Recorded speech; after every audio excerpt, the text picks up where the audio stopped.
বাংলাদেশের সাবেক স্বৈরশাসক শেখ হাসিনার পতনের পর থেকে গত দুদিনে দেশ জুড়ে আওয়ামী লীগের নেতাদের বাড়িতে হামলা হয়েছে। বাংলাদেশের সাবেক ক্রিকেটার মাশরাফি বিন মুর্তজাও এর শিকার। নড়াইল ২ আসনের সংসদ সদস্য মাশরাফির বাড়ি পুড়িয়ে দিয়েছে। কিন্তু ভারতে একটি মহল সেটিকে জাতীয় দলেরই আরেক ক্রিকেটার লিটন দাসের বাড়ি পোড়ানোর ঘটনা বলে উদ্দেশ্যমূলকভাবে প্রচার করে যাচ্ছে। ভারতের কয়েকটি সংবাদ মাধ্যম অবশ্য ফ্যাক্ট চেক করে পরে আসল ঘটনা তুলে ধরেছে। পাকিস্তানের সংবাদ মাধ্যম দ্য ডন ও ফ্যাক্ট চেক করে আসল তথ্য তুলে ধরেছে। নিজেদের হিন্দু ও হিন্দুত্ববাদ নিয়ে কাজ করা যোদ্ধা জানিয়ে হিন্দুত্ব নাইটস নামে একটি এক্স পেজে মাশরাফির বাড়ি পোড়ার দৃশ্যের একটি ছবির পাশে লিটন দাসের একটি ছবি কোলাজ করে দিয়ে লিখেছে, বাংলাদেশি হিন্দু ক্রিকেটার লিটন দাসের বাড়ি পুড়িয়ে দেওয়া হয়েছে। ৫ আগস্ট দেওয়া সেই পোস্টের ভিউ এখন পর্যন্ত ১৬ লাখেরও বেশি। এই পেজ থেকে গত দুদিনে বাংলাদেশে হিন্দুদের ওপর আক্রমণ বলে অনেক ছবি ও ভিডিও ছড়ানো হচ্ছে। সুনন্দা রয় নামের আরেকটি এক্স পেজ থেকে একই ছবির কোলাজ প্রচার করে লেখা হয়েছে, ইনি লিটন দাস, বাংলাদেশের ক্রিকেটার।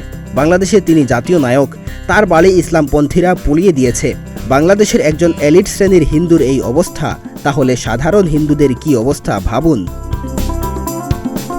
তবে ভারতীয় দৈনিক দ্য ইকোনমিক টাইমস গতকাল বাংলাদেশি ক্রিকেটার লিটন দাসের বাড়ি আন্দোলনকারীরা পুড়িয়ে দিয়েছে, ভাইরাল ভিডিওর পেছনের সত্যিটা এখানে শিরোনামে করা প্রতিবেদনে সত্যি ঘটনাটি লিখেছে, পুড়তে থাকা বাড়ির যে ছবি ছড়িয়ে পড়েছে সেটি লিটন দাসের নয়, এটি মূলত মাশরাফির বাড়ি।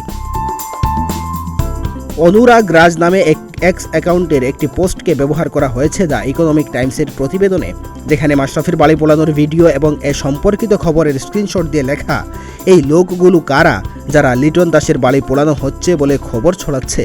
ভুয়া খবর ছড়ানো বন্ধ করুন। এটা নড়াইল ২ আসনের এমপি মাশরাফি মুর্তজার বাড়ি, তিনিও বাংলাদেশের সাবেক ক্রিকেটার। পাকিস্তানের সংবাদ মাধ্যম দ্য ডনও এ নিয়ে ফ্যাক্ট চেক করে। বাংলাদেশের সহিংসতায় মাশরাফি মুর্তজার বাড়ি পড়েছে, লিটন দাসের নয়, শিরোনামের প্রতিবেদনে সঠিক তথ্য তুলে ধরেছে। ডেস্ক রিপোর্ট, প্রতিদিনের বাংলাদেশ।